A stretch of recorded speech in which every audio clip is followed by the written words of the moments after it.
চট্টগ্রাম, সাতক্ষীরা, যশোর ও মোংলায় তাপপ্রবাহের খবর কিছুক্ষণ আগে জানিয়েছেন আমাদের সহকর্মীরা। গেল বেশ কদিন তাপদাহের পরে চট্টগ্রামে আজ সকালে বৃষ্টি হয়েছে এবং বৃষ্টির পর থেকে অনেকটা গুমোট পরিস্থিতি বিরাজ করছে চট্টগ্রামে। ঠিক প্রখর যে রোদ, সেই রোদটা আমরা দেখতে পাইনি। হালকা মৃদু রোদ কখনো কখনো থাকছে, আবার কখনো একদমই সূর্য ঢাকা পড়ে যাচ্ছে মেঘের আড়ালে। কিন্তু ঠিক গরম যে কমে আসছে তা কিন্তু নয়, ভ্যাপসা গরম কিন্তু রয়ে গেছে এই চট্টগ্রামে। এবং আবহাওয়া অফিসারদের কথা বলছেন, তারা বলেছেন বৃষ্টি হতে পারে এবং হাওয়া বইতে পারে। সেটি কিন্তু আমরা বিকেলের সময়টাতে কিন্তু বেশ দেখতে পাচ্ছি যে অনেকটা ঝড়ো হওয়ার কাছাকাছি কিন্তু বাতাস বইছে, যে গতিময় বাতাস বলা যায়, ঠিক ঝড়ো হাওয়া বলবো না, নাড়িয়ে দিচ্ছে গাছগুলো, এরকম বাতাস। তবে বৃষ্টি কিন্তু দেখা নেই। সাতক্ষীরার উপর দিয়ে যে গত কয়েকদিন যাবৎ 40-42 ডিগ্রি সেলসিয়াস তাপমাত্রা ছিল, সেটি আজকে বেলা 3টার সময় আমরা খবর পেয়েছি 37.6 ডিগ্রি সেলসিয়াস তাপমাত্রা রেকর্ড করা হয়েছে।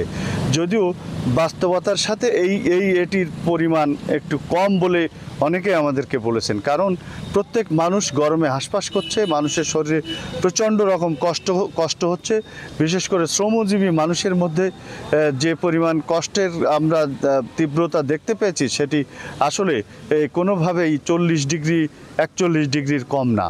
রাস্তাঘাটে মানুষজনের উপস্থিতিও কিন্তু কম, অফিস আদালতেও মানুষজনের উপস্থিতি কম। শিক্ষা প্রতিষ্ঠানে কোনো অভিভাবকরা তাদের সন্তানদের পাঠাতে অনেকটা নিরুৎসাহিত হচ্ছে, উপস্থিতির হারও কিন্তু কম। গত কয়েকদিনের তুলনায় যশোরের তাপমাত্রা আজ কিছুটা কমেছে।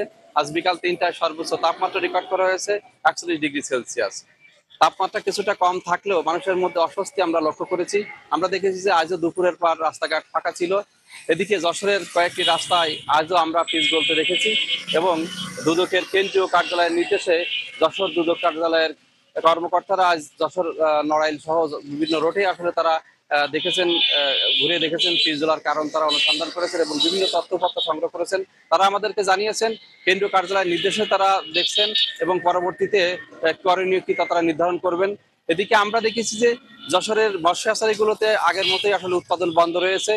আজ সকাল থেকে কিন্তু মংলা সহ সুন্দরবন উপকূলীয় অঞ্চলে আকাশে মেঘ দেখা দিয়েছে। সেই সকাল থেকে দুপুর গড়িয়ে কিন্তু মেঘের আনাগোনা রয়েছে, কিন্তু বৃষ্টির কোনো দেখা নেই, যে কারণে তাপমাত্রা আরও তীব্র থেকে তীব্রতর হচ্ছে। এই অবস্থায় উপজেলা এবং পৌরসভার পক্ষ থেকে শহরে মাইকিং করা হচ্ছে, জনসাধারণকে নিরাপদে এবং শীতল জায়গায় থাকার জন্য পরামর্শ দেওয়া হচ্ছে। বিশেষ করে কমল পানীয় জাতীয় খাবার পান করার জন্য বলা হচ্ছে। কিন্তু এই অবস্থার মধ্যে যারা দিনমজুর রয়েছে তাদের কিন্তু চরম বিপর্যয়ের মুখে তারা পড়েছেন। প্রয়োজন ছাড়া কেউ ঘরের বাইরে বের হচ্ছেন না।